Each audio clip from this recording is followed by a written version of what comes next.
Ça y est, c'est la reprise, on peut enfin retourner au dojo.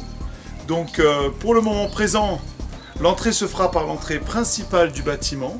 La porte sera fermée et je viendrai vous chercher avant chaque cours. Surtout, soyez bien présents 5 à 10 minutes en avance, puisque le reste du temps, la porte sera fermée pour ces premières semaines. Il est interdit de se promener dans le gymnase sans avoir de masque. Cette obligation, c'est à partir de 11 ans. Les enfants de moins de 11 ans peuvent ne pas arriver avec un masque. Si jamais vous aviez un oublié, on vous en prêtera un, rassurez-vous. Et pour les plus jeunes, le masque reste vivement conseillé. Ensuite, on se présente par cet endroit-là.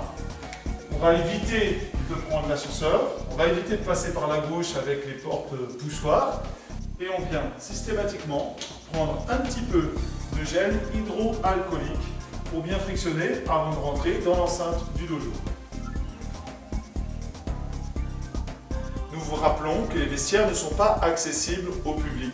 C'est pour ça que les séances durent 45 minutes et qu'on vous demande de bien prendre vos précautions avant et après.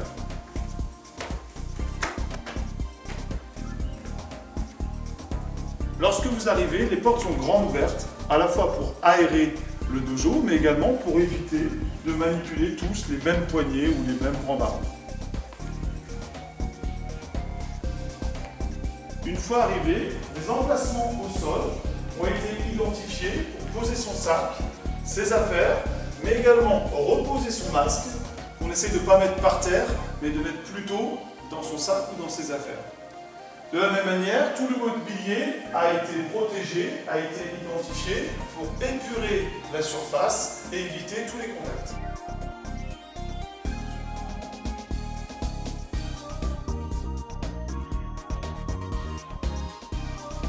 Vous le savez, le karaté est un art martial particulier, avec une grande composante technique.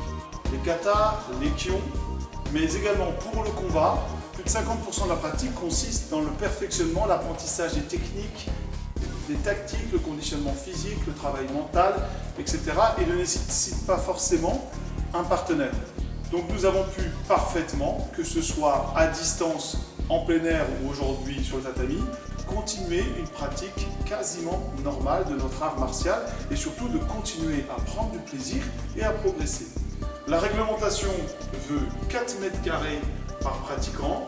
Ça ne nous semble pas adapté ni sanitairement ni pour l'épanouissement des pratiquants à notre discipline.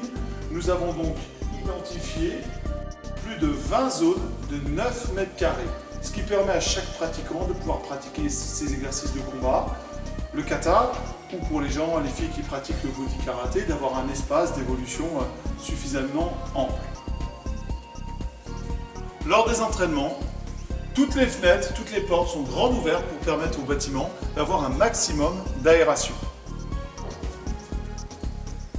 Comme vous le savez, dès le début de la crise, le FKS a mis en place un pôle sanitaire avec des bénévoles volontaires, généralement spécialisés dans le domaine médical et dans le domaine sanitaire, qui ont travaillé sur les différents plans de reprise. La reprise en plein air et également cette reprise au sein du dojo.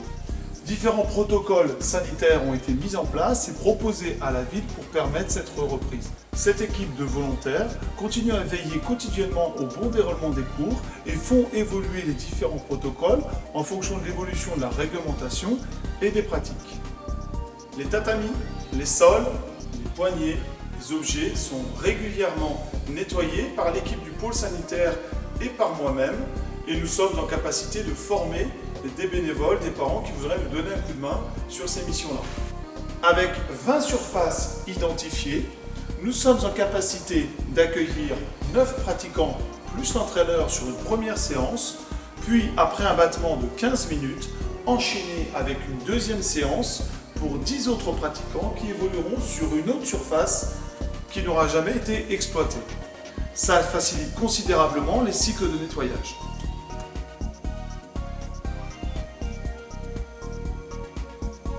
Voilà.